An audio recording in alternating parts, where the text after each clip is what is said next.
entre los mejores médicos se encuentra el doctor Dieta, el doctor Reposo y el doctor Alegría. Vamos a dar un fuerte aplauso, por favor, a nuestro siguiente coordinador. Es el doctor Daniel Granados Vázquez. Adelante, por favor, doctor.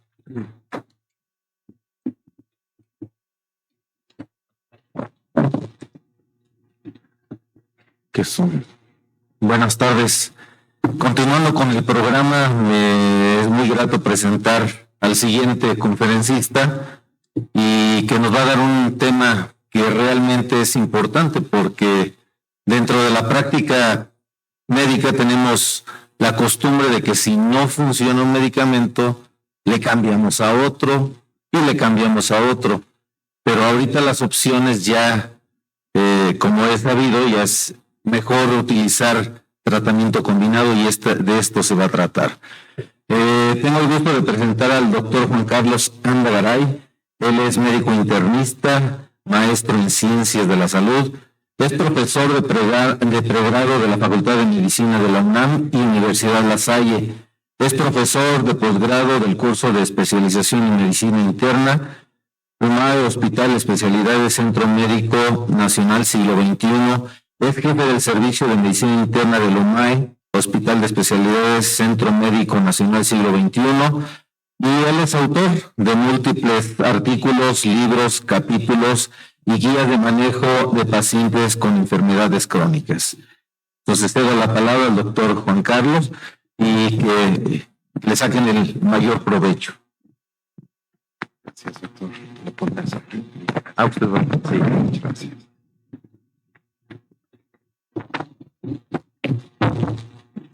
Agradezco la amable invitación y por supuesto la presentación del doctor.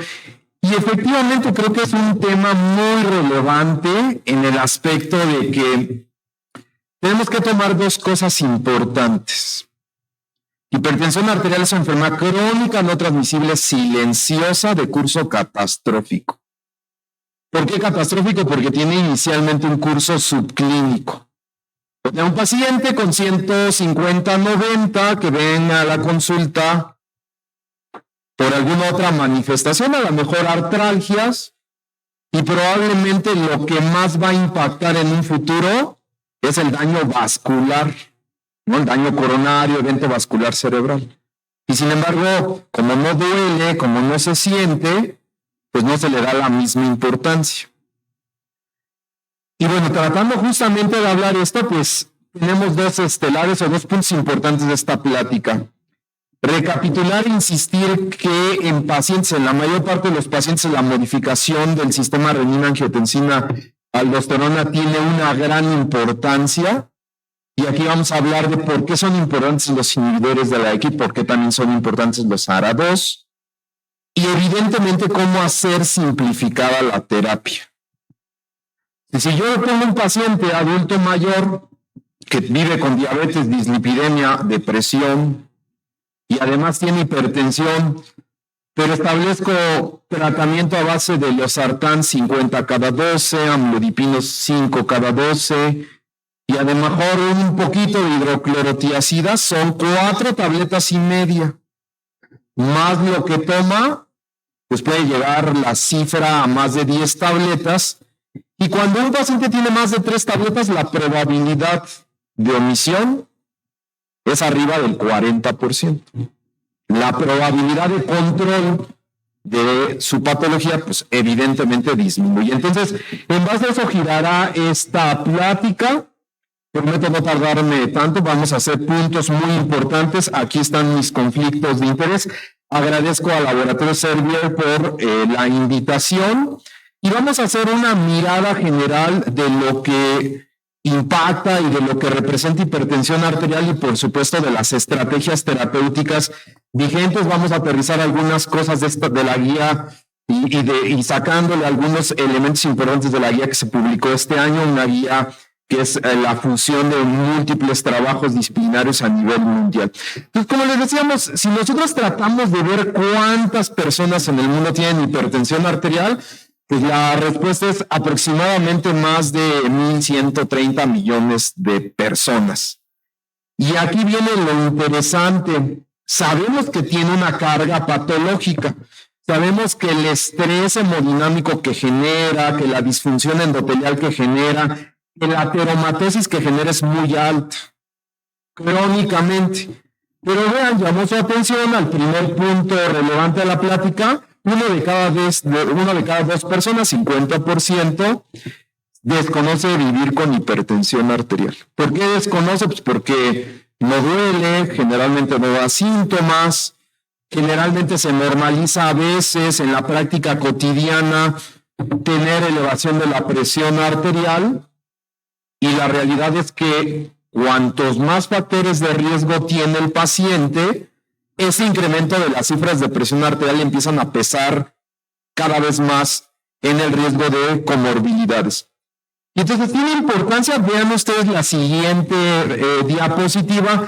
Dentro de estos factores de riesgo cardiovascular, ¿qué elemento impacta? Vean ustedes, esta es una clasificación por mortalidad, qué peso tienen los factores de riesgo sobre muerte, y ustedes pueden ver que en primer lugar como causa o como factor de fondo de mortalidad está hipertensión arterial. Y evidentemente ustedes ven tabaquismo, por supuesto diabetes, sedentarismo, trastornos en el peso, etc. Pero eso es muy importante. Si nosotros analizamos factores de riesgo, por ejemplo, en una sala de cuidados coronarios, pacientes sometidos a angioplastía o a cateterismo, un común denominador es hipertensión arterial. Y el segundo común denominador es la historia de tratamiento inadecuado o de descontrol. ¿Cómo estamos en nuestro país? Creo que es buen pretexto para tomar la encuesta nacional de salud. Se recapituló, se abordó y se recopiló el año pasado y se presenta este año. Ahí está, esta es la publicación del doctor Donato. Vean, por ejemplo, de adultos arriba de 18 años, ¿qué porcentaje de la población adulta vive con hipertensión arterial? Ahí está, 47.8%. Es decir, 100 pacientes adultos, la probabilidad de que 40 de esos pacientes adultos tengan hipertensión es alta. Ahora ustedes tomen este 47 como un total. Vean, aquellos pacientes que no están diagnosticados, de este 47%, más del 65%, no diagnosticados. Aquí es un poco más de lo que se establece a nivel mundial, que es 1 de cada 2, desconocimiento 3 de cada 5, prevalencia de 47%. Vean los diagnosticados, pero vean los no tratados, 17%. Bueno, no estamos tan mal, pero cuando vemos el porcentaje tratados con fármacos, pues es en su mayoría. Pero llamo su atención a aquellos tratados y sin control, la mayoría. Entonces, 3 conclusiones de esta encuesta nacional en el módulo de hipertensión. Es muy frecuente, predomina más el no diagnóstico, el vivir sin diagnóstico, y los que están tratados predomina más el tratamiento, pero sin llegar a metas.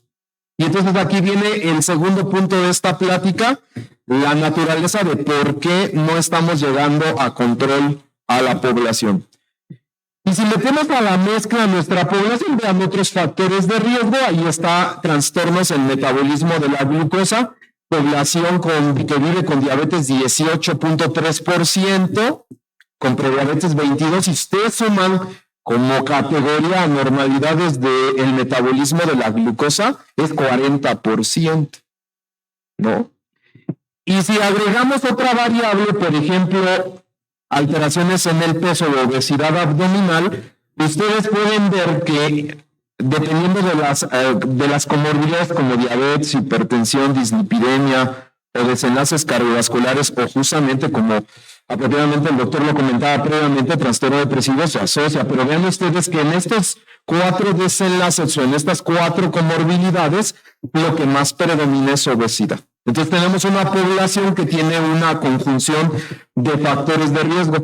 Cada vez tenemos más perspectiva de los factores de riesgo que pueden impactar en la regulación de la presión arterial, y no es mi interés establecer a detalle cada uno, pero esta es una de las características que ahora se insisten, porque cuando yo abordo un paciente que vive con hipertensión arterial, evidentemente me preocupa las cifras de presión arterial, pero me tiene que preocupar cómo duerme, su estado de ánimo, su plan de alimentación, la actividad física, el medio socioeconómico donde vive, y de ahí que la importancia ahora los factores de riesgo y los factores ambientales, que eso es un detallito de estas nuevas recomendaciones que toman involucro de factores de riesgo no tradicionales. Ahí ustedes pueden ver contaminación, ruido, la situación geográfica e incluso el microbioma intestinal.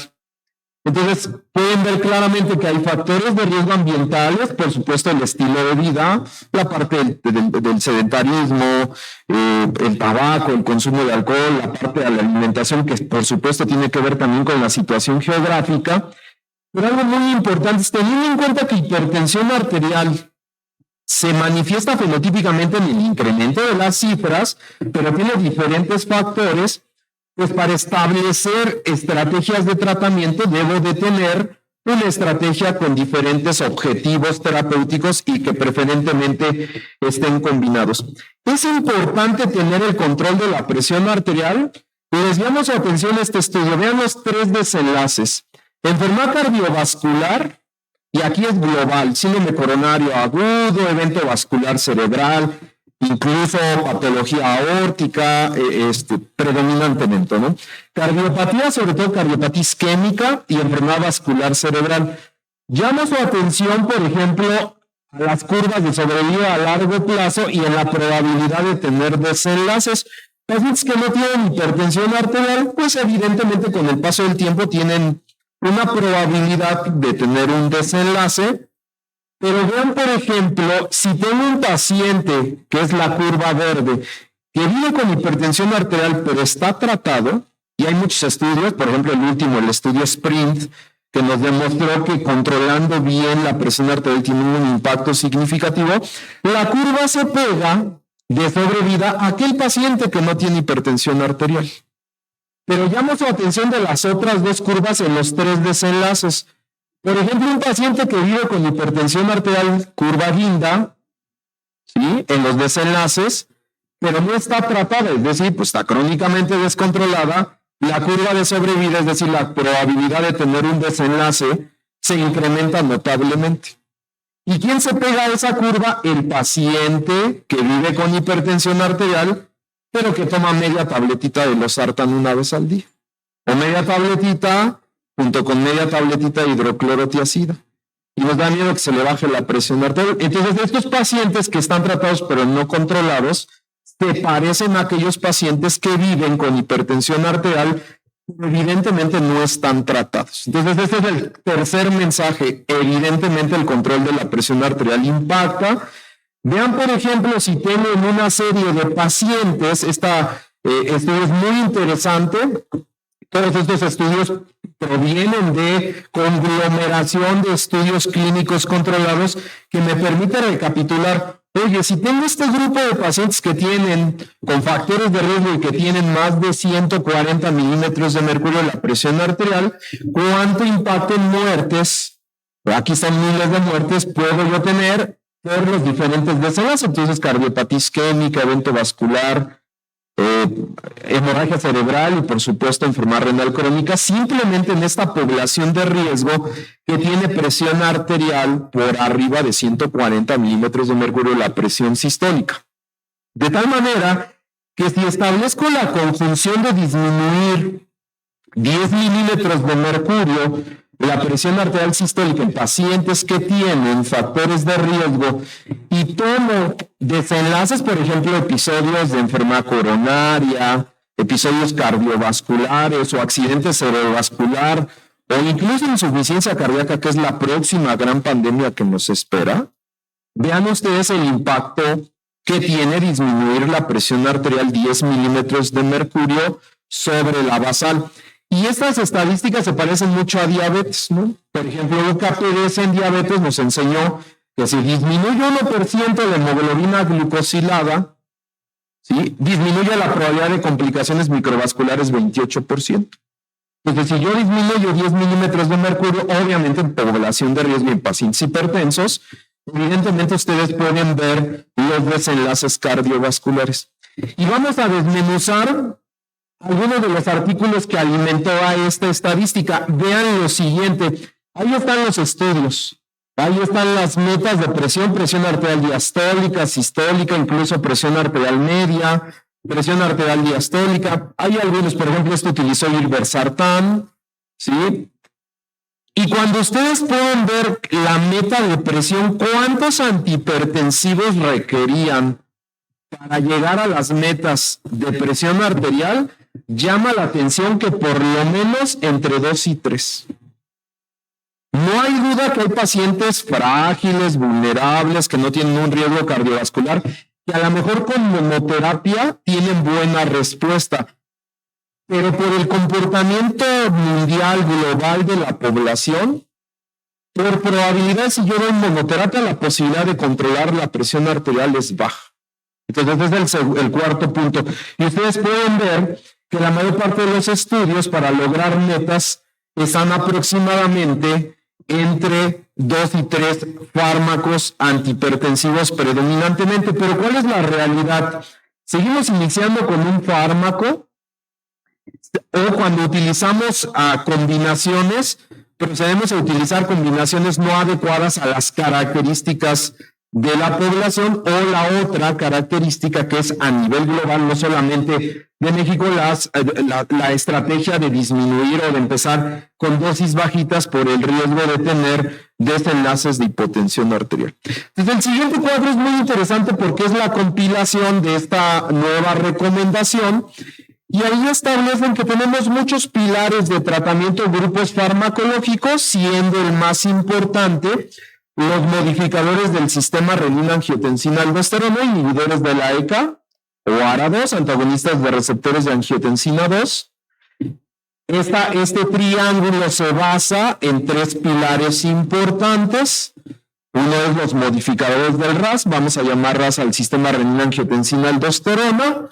Los otros son los diuréticos, entre paréntesis tiacídicos clásicos, un ejemplo es hidroclorotiazida. Tiacídicos light puede ser indapamida, por eso aparece como TZL, y los bloqueadores de canales de calcio, ¿no? No hidropirimídicos como amlodipino, felodipino, lecarnidipino. Entonces, la base del tratamiento se debe fundamentar en estos 3 pilares, siendo la estrategia, si no hay contraindicaciones, la modificación del sistema renina-angiotensina-aldosterona. Hay también betabloqueadores. Los betabloqueadores se pueden utilizar de manera de acuerdo aterrizada a la comorbilidad. Por ejemplo, se me ocurre un paciente que tiene fibrilación auricular y vive con hipertensión. Puedo yo utilizar modificadores del sistema renina-angiotensina-aldosterona, pero por supuesto que los betabloqueadores deben de figurar por el control de la frecuencia cardíaca. ¿Qué otro elemento? Por ejemplo, el paciente que vive con insuficiencia cardíaca, también sabemos que los betabloqueadores son una parte importante de la estrategia terapéutica. Y llamo su atención en lo siguiente en este recuadro: iniciar con terapia en combinación dual en la mayoría de los pacientes, e ir tolerando de manera ascendente, preferentemente de acuerdo a las cifras de presión arterial y por supuesto de acuerdo a la tolerancia. Y lo otro es preferir combinación en una sola píldora, ¿no? Que venga el inhibidor de la ECA con el calcio antagonista, o el inhibidor de la ECA con el diurético, o incluso si es triple terapia, evidentemente con la triple terapia. Y les ponemos en amarillo estas franjas, porque, por ejemplo, captar a un paciente que vive con hipertensión arterial y además tiene diabetes y empezar de manera inicial tratamiento con betabloqueador, no sé, me imagino atenolol más hidroclorotiazida, pues en este contexto, ¿sí?, de factores de riesgo cardiovascular quizá no es la mezcla adecuada. Es el equivalente a yo tener un paciente que vive con diabetes y tener evidentemente a lo mejor datos de enfermedad renal, proteinuria, y empiezo a darle una mezcla tal vez de metformina con pioglitazona. Y pueden decir, oiga doctor, pero a lo mejor lo puedo llevar a control muy bien, esa combinación. pero podemos darle el beneficio de otros antihiperglucemiantes que pudieran tener un efecto positivo en el sistema cardiovascular. Y de igual manera pasa en los fármacos antihipertensivos. El objetivo se trata de utilizar las estrategias terapéuticas que mejor efecto tengan. Pues vean, por ejemplo, lo que actualmente se sigue insistiendo, iniciar en combinación dual, preferentemente como base inhibidor de la ECA o ARA2, más un calcio antagonista o un diurético tiacídico, combinación doble. De tal manera que la mayor parte de los pacientes en dosis plenas se van a controlar. Si no logro controlar, y mi paciente les pongo un ejemplo, inhibidor de la ECA con un calcio antagonista, y no logra tolerar o no logra controlar la presión arterial, puedo pasar a una triple combinación donde la base sea el modificador del RAS, más el calcio antagonista, más un diurético, ya sea tiacídico o tiacídico light, ¿no? Y si con una triple terapia, siendo de ellos un diurético, no hay una buena respuesta, evidentemente la tengo que catalogar como una hipertensión resistente y tengo que utilizar estrategias para ver si no hay una causa secundaria. ¿Qué cambió esta nueva referencia? Los betabloqueadores se pueden utilizar en cualquier momento. ¿Sí? Ya no hay restricción. Obviamente se pueden utilizar en el contexto predominantemente si lo justifica alguna arritmia, presencia de insuficiencia cardíaca, etc. Y llamo la atención también, iniciar solo monoterapia a aquellos pacientes que tengan un bajo riesgo cardiovascular o aquellos pacientes que sean adultos mayores y que tengan fragilidad predominantemente. Entonces, la base predominante es inhibidor de la ECA o ARA2 con modificadores del RAS. Lo puedo combinar con un calcio antagonista, ¿sí? Predominantemente de aquellos pacientes que tienen alteraciones metabólicas, ¿sí? O alto riesgo cardiovascular, pero si el paciente tiene esta madeja de anormalidades, pero tiene la retención hídrica, quizá la primera combinación que deberíamos de utilizar es el RAS, modificador del RAS, ya sea ECA o ARA2, con un tiacídico o un análogo tiacídico, predominantemente. Ahora, ¿por qué es importante combinación fija? Vean, por ejemplo, localicen grupo de tiacidas. Esto es un estudio muy interesante de betabloqueadores, inhibidores de la ECA y calcio antagonista. Imagínense que yo tengo un paciente que tiene amlodipino y tiene 10 miligramos al día de amlodipino en monoterapia y no tiene una buena respuesta. Y digo, vamos a subirle amlodipino a 5 cada 8. ¿No? Vean la probabilidad de yo escalar a dosis tope una monoterapia o enalapril, ¿no? 10 cada 12. Le voy a subir a 10 cada 8. La probabilidad de tener un impacto, a diferencia de que si yo tengo enalapril y le agrego un calcio antagonista, o yo tengo calcio antagonista y le agrego un inhibidor de la ECA, por ejemplo, perindopril, evidentemente, cuando yo combino estrategias terapéuticas que tienen otro mecanismo de acción complementario antihipertensivo, la probabilidad de que yo tenga un control de la presión arterial se incrementa hasta 3 a 4 veces. Y mejora la tasa de apego. Vean ustedes, por ejemplo, este grupo es un metaanálisis. Se utilizan diferentes estudios clínicos controlados y tratan de ver la adherencia terapéutica. Por arriba de uno es a favor de una combinación en una píldora. Por abajo de uno es a favor de que yo segmente o que le dé las tabletitas por separado. Y cuando yo hago la medida de resumen, evidentemente el paciente que tiene una combinación fija tiene 21% más probabilidades, por esta medida de asociación, de tener un impacto en la adherencia y, por supuesto, en el control de la presión arterial. Otro ejemplo, yo comparo monoterapia en combinación libre con una píldora combinada y vean la probabilidad de tener o de alcanzar la meta terapéutica. El doble. Es decir, si yo tengo un inhibidor de la ECA con un diurético tiacídico y se lo doy por separado, comparado con una sola tabletita, vean ustedes el impacto que puede tener. ¿Por qué? Uno, es más fácil tomarse una tableta. Dos, si tiene una píldora que tiene varios componentes, predominantemente son de liberación prolongada. Entonces el efecto es más estable. Tres, si además tengo otras comorbilidades, la probabilidad que se me olvide la tableta es menor. Entonces todo impacta en la adherencia terapéutica y por supuesto en el efecto. Entonces, analizando este componente básico que son los modificadores del sistema renina-angiotensina-aldosterona, todos estamos familiarizados con todo este conjunto de enzimas que caracterizan a los mamíferos, que es el sistema renina-angiotensina-aldosterona.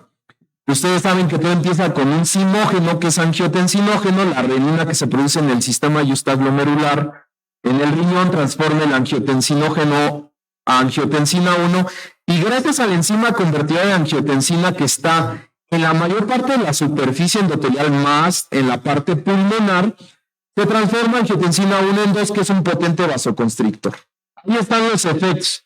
Si yo uno angiotensina 2 a sus receptores, es vasoconstrictor potente, genera fibrosis, genera estallido oxidativo, incremento de algunos reactantes de fase. Entonces, por eso si yo antagonizo la unión de angiotensina a su receptor 2, pues puedo tener el impacto predominantemente hemodinámico. Sabemos que es un potente vasoconstrictor y por lo tanto puede ser, y es una clase terapéutica altamente efectiva. ¿Qué pasa con los inhibidores de la ECA?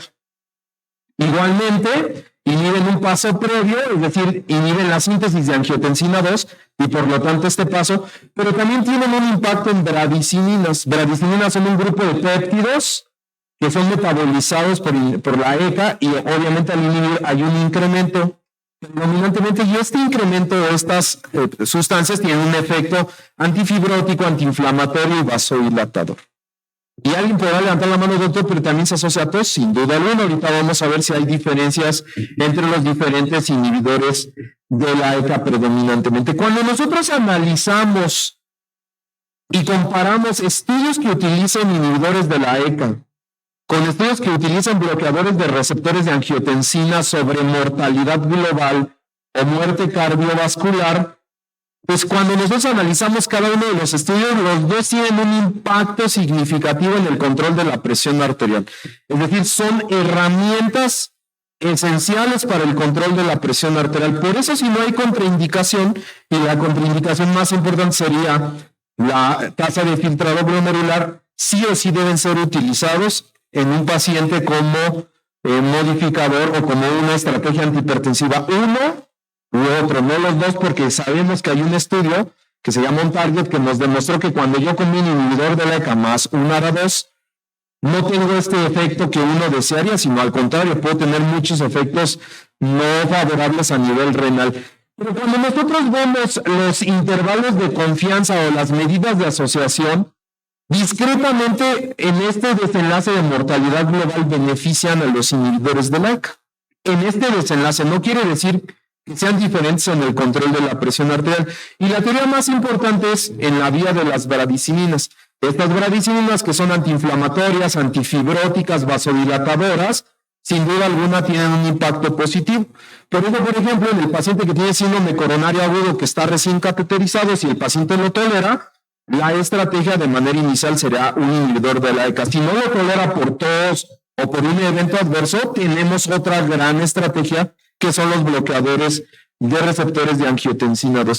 Y aquí está la cantidad de estudios, ¿no? Cuando vemos en estas medidas de análisis de los estudios en fase 3, estos son a su mano derecha ARA2, antagonista de receptor de angiotensina, en mortalidad por cualquier causa tienen un efecto neutro, y evidentemente los que tienen un efecto positivo protector son los inhibidores de la ECA.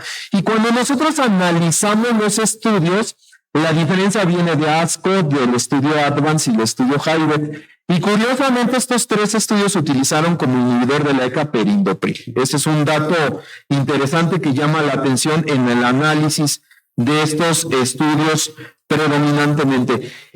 Hay algunos otros desenlaces, por ejemplo, ustedes pueden ver inhibidores de la ECA versus ARA2 en hipertensión, en diabetes, en enfermedad arterial coronaria, en infarto del miocardio. Evidentemente tienen una discreta impacto significativo a favor del grupo de pacientes tratados con el inhibidor de la ECA. En estos desenlaces, para el control y el contexto de bloquear el sistema renina-angiotensina también tienen el mismo poder de asociación.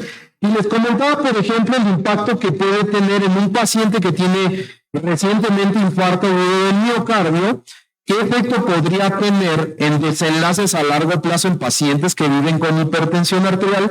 Y recientemente el doctor Diego Lee estableció y publicó un estudio muy interesante donde utilizan pacientes que tuvieron síndrome coronario agudo de tipo infarto agudo del miocardio con elevación del ST, y vean curiosamente a su salida o en el tratamiento hospitalario los dividen, hacen el análisis de aquellos pacientes con inhibidor de la ECA versus ARA2. Y entonces el objetivo es ver cómo les va a largo plazo, siempre y cuando lo toleren, ¿no? Evidentemente. Vean las curvas de sobrevida y los desenlaces, aquellos mortalidad global, mortalidad de origen cardíaco y uno infarto de miocardio, aquellos pacientes que tienen inhibidor de la ECA, que son tratados con inhibidor de la ECA, evidentemente tienen menor probabilidad en este contexto clínico de síndrome coronario agudo de tener un mejor desenlace, como ustedes lo pueden ver, e incluso en el desenlace compuesto que es evento vascular cerebral, ¿sí? Ingreso por angina o mortalidad también, ustedes pueden ver que el inhibidor de la ECA tiene una diferencia con aquellos pacientes que viven o que son tratados con ARA2. Y cuando nosotros analizamos el inhibidor de la ECA que más se utiliza y que menos se suspende, justamente es perindopril por arriba del 50%. Hay diferencias en la vida media de los inhibidores de la ECA y ARA2. Eso es muy importante y por eso es muy importante que cuando yo tomo una píldora combinada también tenga yo en mente la vida media y el efecto terapéutico. Si ustedes pueden ver, en la primera parte estamos viendo inhibidores de la ECA, la vida media. ¿Qué quiere decir este índice Valle-Pico? Que yo estoy tomando de manera regular el tratamiento y también aplica para los ARA2, y que una vez que alcanzo una vida estable y una concentración estable, que es a partir de la tercera vida media, y yo antes de tomar mido el porcentaje de inhibidor de inhibición de la ECA y el potencial antihipertensivo, antes de la siguiente dosis, ¿qué efecto residual tengo? Es decir, me habla de la persistencia del efecto terapéutico, y dentro de los inhibidores de la ECA ustedes pueden ver que hay una notable diferencia. Entonces, dentro de los inhibidores de la ECA también hay diferencias en su potencial, y también dentro de los ARA2, aquí me faltó también telmisartán, que es arriba del 80%, también hay diferencias y que los tenemos que tomar en cuenta. Y el primer punto es, no me gustan los inhibidores de la ECA porque dan tos. Y entonces la pregunta es, ¿todos los inhibidores de la ECA dan igualmente tos? Vean la diferencia. Aquí está trandolapril, aquí está ramipril, aquí está enalapril, y este es el porcentaje de tos. Y evidentemente el inhibidor de la ECA que menos da este evento adverso es perindopril, notablemente por debajo del 5%. Y esta es una cuestión de largo plazo que también tiene un impacto significativo. Entonces, teniendo en cuenta este escenario, ¿a quién darle monoterapia, a quién darle triple terapia, a quién darle terapia dual? Pues es muy sencillo, de acuerdo a la categoría de riesgo. Y esto es lo que hemos insistido. Vean ustedes, categorías por presión arterial, por grados de descontrol de la presión arterial, por presencia de factores de riesgo. Por ejemplo, esta categoría, el paciente no tiene factores de riesgo, ¿no? Este tiene 1 o 2 factores de riesgo, y si estoy descontrolado, si tiene 140-59 de moderado riesgo, pero si tengo un descontrol franco es de alto riesgo. Pero ¿qué pasa aquel paciente que tiene más de 3 factores de riesgo? Obesidad, tabaco y diabetes, o obesidad, dislipidemia, sedentarismo, hipertensión arterial, ¿no? Evidentemente, de acuerdo a la cifra, es el riesgo. Pero cuando ustedes ven a aquellos pacientes que ya tienen deterioro de la tasa de filtrado glomerular, que tienen daño órgano blanco o que viven con diabetes, ya se van directamente a un escenario 2, y si ustedes ven ya no hay bajo riesgo, ya todos son pues de alto riesgo predominantemente. Y aquel que tiene ya enfermedad cardiovascular o enfermedad renal crónica con una tasa de filtrado de menos de 4, menos de 30 mililitros minuto, ya son de muy alto riesgo.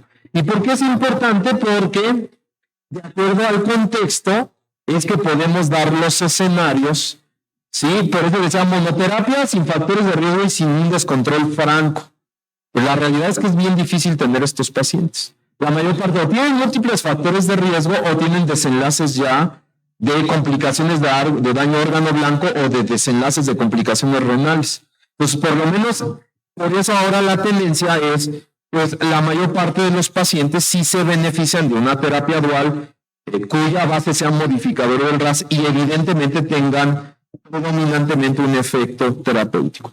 Me gustaría dejar estos últimos minutitos, estos últimos 8 minutos para hablar de otro elemento importante de la estrategia terapéutica que son los diuréticos, porque da la impresión que pues pudiera ser lo mismo. Ahí está la nefrona. Sabemos que, por ejemplo, en ASA de Henle funcionan los diuréticos de ASA. Y si un paciente tiene arriba de 30 mililitros minuto de tasa de filtrado glomerular, arriba de 30 mililitros minuto, los diuréticos de ASA no son una estrategia antihipertensiva. Se utilizan como una estrategia de pletora de volumen en aquellos pacientes hipertensos que tienen una tasa de filtrado glomerular menor a 30. Si son más de 30, los que utilizamos más son los diuréticos que actúan en el túbulo contorneado distal, en este azulito, en el cotransportador sodio-cloro, que son los diuréticos tiacídicos. Y tenemos tiacídicos clásicos, como ustedes lo pueden ver. El mejor ejemplo de los tiacídicos clásicos es la hidroclorotiazida. Pero también tenemos análogos de tiacidas y tenemos dos. Tenemos indapamida y tenemos clortalidona. ¿Sí? ¿Hay diferencias entre estos dos? Vamos a ver si hay diferencias. Pero por clásico, de los diuréticos clásicos que conocemos en el país, que es el que más vemos en las combinaciones de hidroclorotiazida, pero de los análogos tiacídicos tenemos indapamida y también tenemos propiamente clortalidona. La primera diferencia, sobre todo en el contexto de indapamida, es que además de actuar en el túbulo contorneado distal, bloqueando el cotransportador sodio-cloro y incrementando la excreción de sodio, tienen un efecto modulador de las prostaglandinas, sobre todo incremento de I2, que tienen un efecto vasodilatador. Y en el caso de indapamida, además de tener este efecto diurético, modula a través del metabolismo de prostaglandinas y tiene un extra de efecto vasodilatador. Veamos las diferencias farmacocinéticas. Ahí está hidroclorotiazida, clortalidona como análogo tiacídico e indapamida. ¿Quién es más lipofílico? Es decir, ¿quién tiene más posibilidades de llegar al cotransportador sodio-cloro en el túbulo contorneado distal? Pues ustedes pueden ver indapamida predominantemente. ¿Qué otra diferencia? Por ejemplo, datos en protección renal, los que más tienen es clortalidona e indapamida. Larga duración, predominantemente clortalidona e indapamida, predominantemente. Y cuando vemos cambios en la posibilidad de tener un efecto sobre sodio y potasio, sabemos que las tiacidas pueden dar hipocalemia o hiponatremia. Ustedes pueden ver que hay una diferencia sobre el análogo tiacídico denominado indapamida.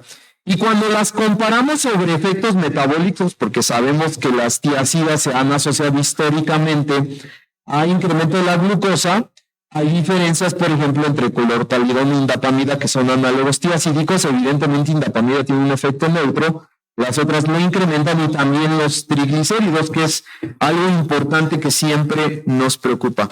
Vean la vida media y el índice Valle-Pico. También en el índice Valle-Pico hay una diferencia, por ejemplo, del análogo tiacídico, que es indapamida, 98%, una vez que alcanza vida estable, versus hidroclorotiazida.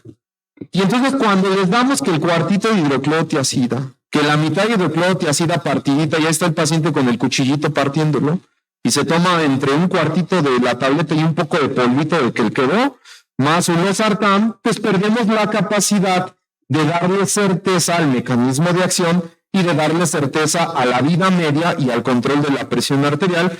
Y si vemos las vidas medias, pues evidentemente tenemos un impacto significativo. Comparemos una combinación de tiacida que tenga hidroclorotiazida versus una combinación unieca con un análogo tiacídico como indapamida. Ustedes pueden ver que hay diferencias en la glucosa, hay diferencias en el control de los triglicéridos, incluso de ácido úrico, porque hay una tendencia, ¿no?, de pensar que las tiacidas también dan evidentemente crisis de gota. Hay una menor frecuencia en pacientes que utilizan combinaciones, por ejemplo, de perindopril con indapamida. E incluso ustedes pueden ver prácticamente en el nivel de cambio de la función renal no hay una diferencia significativa. Cuando yo utilizo un diurético que tiene una vida media estable, larga en una combinación, comparado con un grupo de medicamentos que están utilizados de manera separada, vean lo que ocurre, aun cuando sean casi del mismo grupo terapéutico. En eventos vasculares cerebrales, en eventos cardíacos, en insuficiencia cardíaca hay una diferencia importante. Por eso ahora la tendencia es insistir que deben ser combinaciones fijas de vida media larga y que tengan mecanismos de acción complementarios. Otro ejemplo, imagínense que tengo un paciente que tiene un inhibidor de la ECA con un calcio antagonista y no logro controlar y decido darle en una sola tableta un tratamiento antihipertensivo en triple terapia. Pongamos perindopril, indapamida, amlodipino, que es inhibidor de la ECA, calcio antagonista y diurético análogo tiacídico. Y parten con 157 de sistólica, este es un estudio, aquí están las referencias, y 95 de diastólica. En el día 180, esta es la presión final, 129/81, debido a que es una sola tableta y que tiene una vida media más prolongada. Doctor, pero es que me da miedo que si yo le doy una triple terapia, se hipotense. Y aquí viene el cuarto concepto importante en esta charla, y para finalizar, el grado de efecto de un tratamiento antihipertensivo depende del grado de descontrol de la presión arterial. A más grado de descontrol de presión arterial, y si yo optimizo una terapia adecuada, el grado de descenso de presión arterial sistólica y diastólica es proporcional al grado de descontrol. De tal manera que los medicamentos para reducir la presión arterial o para el tratamiento de esta patología no son fármacos hipotensores. Son fármacos antihipertensivos que modulan los mecanismos de acción y que evidentemente cuando yo los uso de manera complementaria tienen un efecto adecuado. Entonces, para finalizar, ¿a mí qué me conviene? Uno, control de la presión arterial en el consultorio sin duda alguna, pero una combinación fija de acción prolongada. Si el paciente tiene una tasa de filtrado glomerular arriba de 30, evidentemente tengo que modificar y tengo que utilizar un inhibidor de la ECA como base o un ARA2 si no hay tolerancia, combinado con un tiacídico o con un calcio antagonista. ¿Me conviene tener el control de la presión arterial? Sí. Si yo lo doy de manera tradicional separado, incrementa la probabilidad que tenga variabilidad. ¿Y cuántos pacientes no tenemos que dicen, la verdad, doctor, me lo tomo cada que me siento mal? ¿O de cada cuánto se siente mal? Pues cada 3 días. Y cuando se siente mal, se llega a tomar la presión arterial a veces. Y cuando me tomo la presión arterial, tengo 160/100. Y entonces dice, si se siente mal y tiene 160/100, cuando no se siente mal, ¿tendrá 110/70? Evidentemente no. Entonces el objetivo es impactar en el control de la presión arterial y las combinaciones fijas son importantes. Buena tolerancia, evidentemente vida media más larga, mecanismos de acción complementarios tienen un mejor efecto, evidentemente combinaciones fijas conducen a un mejor cumplimiento, y si yo tengo buen apego terapéutico, buen efecto terapéutico, voy a tener mis desenlaces cardiovasculares disminuidos de manera importante, de tal manera que el primer precepto es hacer simplificada y fácil la prescripción de antihipertensivos. La mayor parte se beneficia de terapia dual, la mayor parte se beneficia de utilizar un modificador del sistema renina-angiotensina, uno u otro, combinado con un calcio antagonista o un diurético tiacídico, predominantemente análogo tiacídico como indapamida, y obviamente el control integral de las otras variables, porque como cualquier otra enfermedad, si lo tengo con 110/70, pero tiene un LDL de 180 y fuma y no tiene un control metabólico adecuado, mi efecto terapéutico que estoy buscando pierde efecto. Por mi parte es todo y los dejo con una imagen, una publicación de 1898, bien actual. Pero gracias a ellos dos, este es el escrito original de Bergman y Tigarstedt, se dio origen a todo el estudio del sistema renina-angiotensina. ¿Qué se dieron cuenta ellos? Que un grupo de extractos de riñón de conejo tenía un impacto positivo en modelos caninos adrenalectomizados. Entonces se dieron cuenta que algo había en el extracto del riñón, que tenía un grupo de sustancias. Ahora sabemos que sí, doctor, tiene mucha renina y que incrementaba, sin duda alguna, el impacto en la presión arterial. Entonces ellos son los que descubrieron y los que sentaron las bases del análisis del sistema renina-angiotensina-aldosterona. Y ahora sabemos que es un blanco terapéutico, inhibidores de la ECA-ARA2, hay bloqueadores selectivos de mineralocorticoides y se vienen muchas cosas más. Agradezco mucho su atención y si hubiera espacio algunos minutitos, estoy pendiente. Muchas gracias.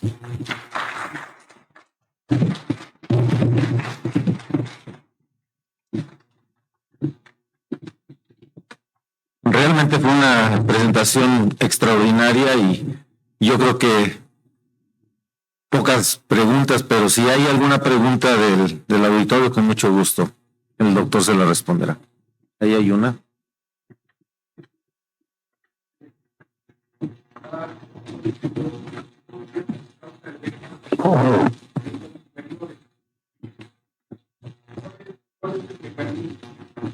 El mecanismo es de dilatación prearteriolar. Por eso, y es, muchas gracias por el comentario y da mucho pie a la siguiente reflexión.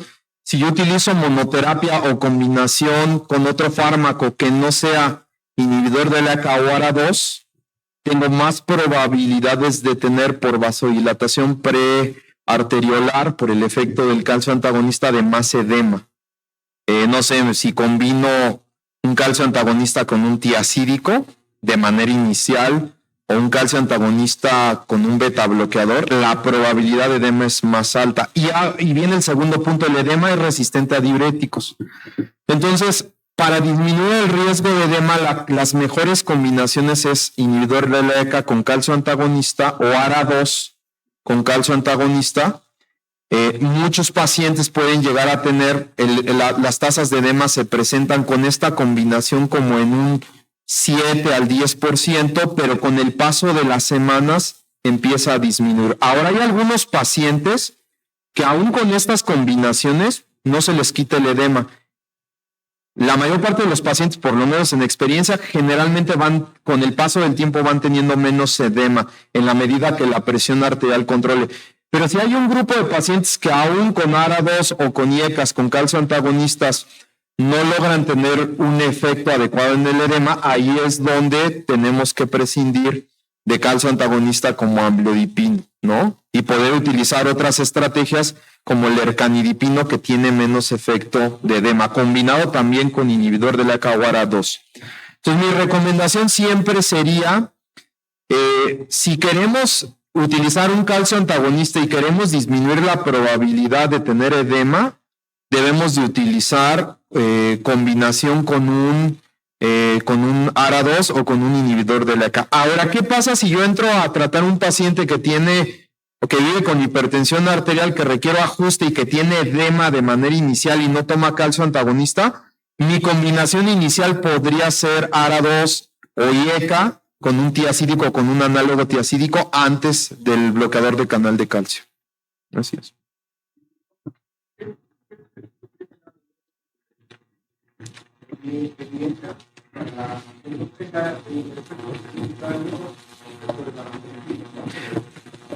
Si yo me imagino antes en la arteriola, que son estructuras que tienen mucho músculo liso antes de llegar al capilar, y yo le doy estrictamente un calcio antagonista, tienen una vasodilatación muy importante antes del lecho capilar, pero no tienen un impacto en el lecho postcapilar, y entonces llega súbitamente el flujo a nivel capilar y hay fuga a tercer espacio. Ese es el mecanismo de edema. Si yo utilizo un ARA2 o un inhibidor de la ECA y modulo la angiotensina 2, tengo otro efecto vasodilatador global bloqueando la síntesis de angiotensina 2 o el efecto en el caso de ARA2 que pudiera potenciar de manera global no solo la arteriola aferente, la arteriola precapilar, sino también la postcapilar. Entonces, por eso es muy importante que si yo voy a utilizar un calcio antagonista no lo den monoterapia o combinado con diurético, porque muchas veces te voy a dar amlodipino con un poquito de tiacida. aún con tiacídicos, si no utilizo un modulador del sistema renina-angiotensina, la probabilidad de edema es mucho más alto que si utilizo eso. Y el otro efecto es que a largo plazo modular el sistema renina-angiotensina disminuye el efecto importante sobre la arteriola precapilar y tiene una modulación también sobre la postcapilar y entonces ya no hay tanta fuga al tercer espacio. Por eso creo que es muy importante. La mejor estrategia para prevenir el edema del calcio antagonista es utilizarlo con un modificador del RAS. Si aún así no modifica, por más furo que le dé o por más hidroclorotiazida, hay pacientes que sí se comportan así. Tendría yo que utilizar un calcio antagonista que no tenga tanto efecto en edema como es lecarnidipina. Y así está recomendado. Es una muy buena pregunta porque nos hace recordar, por ejemplo, el estudio Haibet. El estudio Haibet utilizó pacientes arriba de 80 años para ver el impacto que podría tener un modificador del sistema renina-angiotensina como es inhibidor de la ECA como perindopril. Y evidentemente en estos pacientes se tenía antes la idea de que dándole calcio antagonista yo bajo la tensión arterial sistólica más que la diastólica. Estos pacientes que tienen presión arterial sistólica se benefician de un fármaco de vida larga, predominantemente modificador del sistema renina-angiotensina-aldosterona, con un poquito de diurético e irle titulando de manera paulatina en la medida que vaya tolerando. Y tendrán que ser muy precavidos porque sobre todo sistólicas aisladas lo vemos en adultos mayores y sabemos que las metas son diferentes a la población ordinaria y que puedo tener a veces mala determinación por la rigidez arterial. Entonces, estos pacientes sí vale la pena ajustarlos a las cifras de presión que son objetivo. Si yo tengo, por ejemplo, estos pacientes del Haibet que tenían más de 80 años, las metas eran entre 140 y 150 sistólica y entre 70 y 80 la diastólica, ¿no? Y la estrategia es utilizar fármacos de vida media prolongada si no hay contraindicación e ir titulando en fase ascendente. ¿Sale? Yo no recomendaría de manera inicial un calcio antagonista, ni menos en dosis plena, si tenemos posibilidades de dar modificadores del RAS, porque justamente puedo tener el edema o puedo tener la caída súbita de la presión arterial, sobre todo en adultos mayores.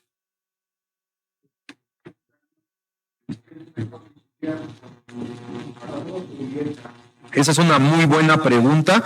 Yo diría, si el paciente no tiene ningún antecedente de comorbilidad pulmonar, si no tiene ninguna antecedente de angioedema o de alergia, etcétera, creo que se puede iniciar sin ningún problema con un inhibidor de la ECA. Pero si el paciente tiene antecedente de patología respiratoria o tiene alguna patología que genere mayor riesgo de tener alguna descompensación pulmonar, podría ser un ARA2. Pero no hay una contraindicación de utilizar un inhibidor de la ECA para un paciente adulto mayor. Yo creo que en inhibidores de la ECA hay mucha diferencia. Vimos cómo hay porcentajes de clases representantes de este grupo que dan menor tos como perindopril. Y el estudio Haibet, por eso lo puse, es el mejor representativo, que todos tenían arriba de 80 años y les va bien y la tasa de eventos adversos es baja.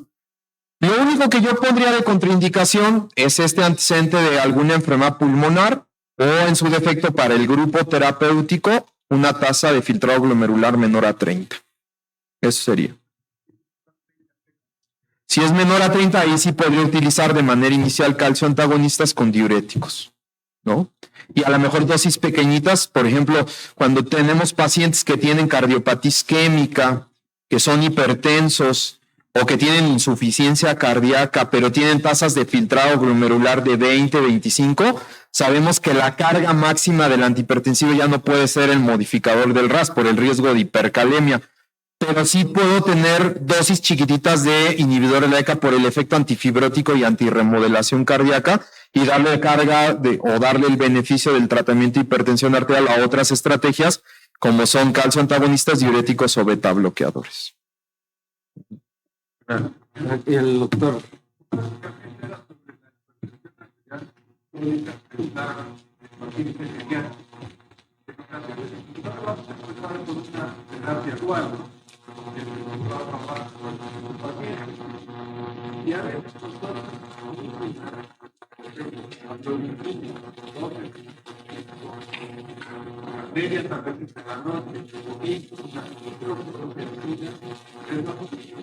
Sí, creo que en el contexto de la población adulta mayor, que eso es una población que tiene un cambio hemodinámico diferente y que sí necesitamos aterrizar, ¿no? Y las recomendaciones son muy definidas.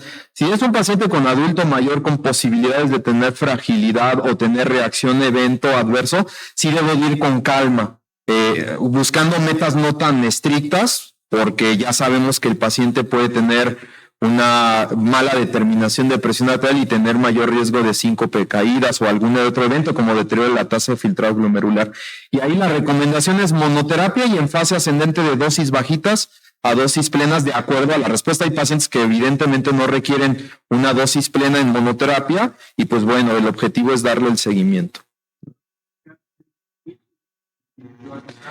Y eso es muy interesante lo que comenta el doctor, porque pues cuando vemos estratificación de riesgo cardiovascular, pues todos los pacientes o todos los estudios que alimentaron las escalas, pues son menos de 80 años. Y entonces cuando yo veo un paciente que tiene 82 años y quiero ver el riesgo cardiovascular, pues la realidad es que ahí tenemos una paradoja. Dice, pues este paciente se está riendo de mí porque ya justamente aguantó y ya no ha tenido un desenlace cardiovascular y pues no hay una estrategia para poder decir si va a vivir 5 o 6 años. Ahí la estrategia más importante es la individualización y el seguimiento, ¿no? Y marcar que las pautas de control son diferentes que en una población joven, ¿no? Eso es esencial.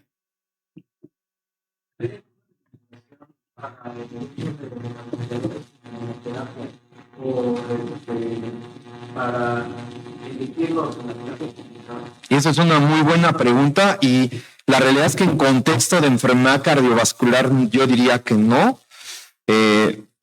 A menos que el paciente tuviera fibrilación auricular y quisiera yo bajar la frecuencia cardíaca y no fuera hipertenso.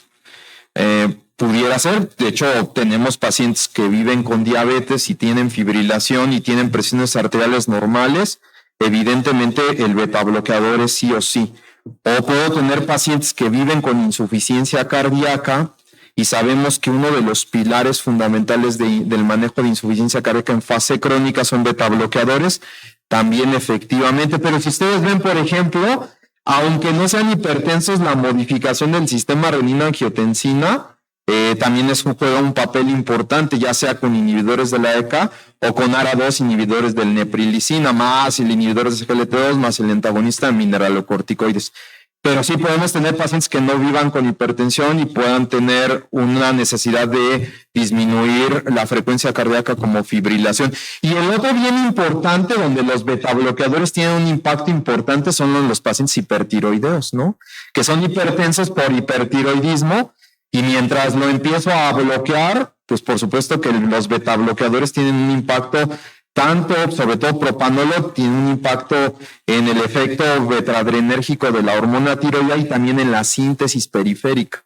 Pero salvo esas cosas, por eso ahora los betabloqueadores ya están libres. O sea, dice, tú tienes el juicio clínico de utilizarlo en el mejor momento. Y la realidad es que, pero si tienes un paciente que es hipertenso, vive con diabetes, quizá betabloqueador, si no tiene una indicación, no podría ser de manera inicial una monoterapia. Por ejemplo, el estudio ASCOT nos enseñó que combinando o comparando atenolol con una tiazida comparado con un inhibidor de la ECA con un calcio antagonista, les va mucho mejor a los inhibidores de la ECA con el calcio antagonista, ¿no? Así es. Muchas gracias. Pues agradecemos la participación del doctor Juan Carlos Anda Garay, de esta ponencia tan extraordinaria, y la Sociedad Mexicana de Cardiología Preventiva le ofrece el reconocimiento y un presente para que nos recuerde. Gracias. Y gracias